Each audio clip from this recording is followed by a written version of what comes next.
Welcome back to Raw Sports Talk. I'm Chris, your favorite stat reader, and we have the Wizards hosting the Heat, and the Heat are 8-point road favorites. The over-under is at 221.5. The Heat are minus 325 on the money line, and the Wizards are plus 260. Now, these are the overnight odds. They're going to change the closer we get to tip-off tomorrow. They played twice this season. The first game was in D.C. The Heat won 118-98. The second game, the Heat won 106-90 in Miami. Now, I don't imagine that the Jazz, the Wizards, or the Hornets are going to try to win any more games. Unfortunately for the Jazz, they have to play the Hornets tomorrow. So the Wizards may actually, by default, end up getting a better draft pick chance if the Hornets pull off a win tomorrow. Lineups for tomorrow's game, and please be mindful that every NBA team has 30 minutes before the game to confirm who will and who won't play. That's the deadline. Apparently, it used to be 10 minutes, which was way worse, but I guess we've evolved a little bit because of gambling. It's supposed to be Hero, Burks, Larson, Bam, and Ware. And then for the Wizards, Poole, Carrington, Johnson, Champagne, and Sarr. Lineups have not been confirmed. That's just the lineups that they have inputted.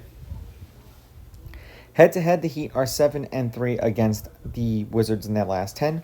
The Heat have beaten the Wizards the last 3 times they played them. The home team is 6-4.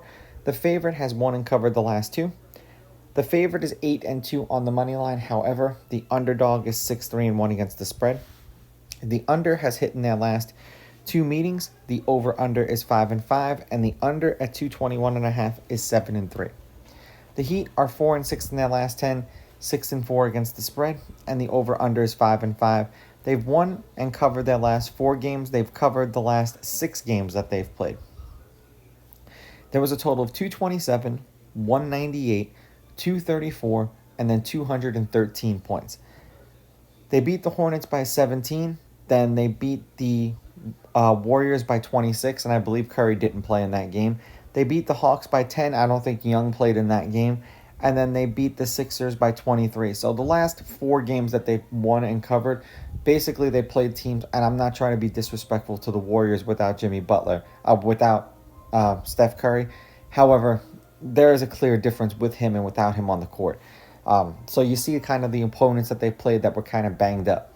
For the Wizards, 3-7 in their last 10, 3-7 against the spread. The over is 7-2-1. There was a total of 216, 233, 271, and then 227. 8-point loss to the Raptors, didn't cover. 5-point win over the Sixers, they did cover. Then a 53-point loss to the Pacers and a 3-point loss to the Nets, they didn't cover. I'm going to take the Heat on the money line. I will take the Heat laying the points, and I'm going to go over because believe it or not, both of these teams have been scoring lately. These are just my picks. If you disagree, please go with your gut, and please bet responsibly.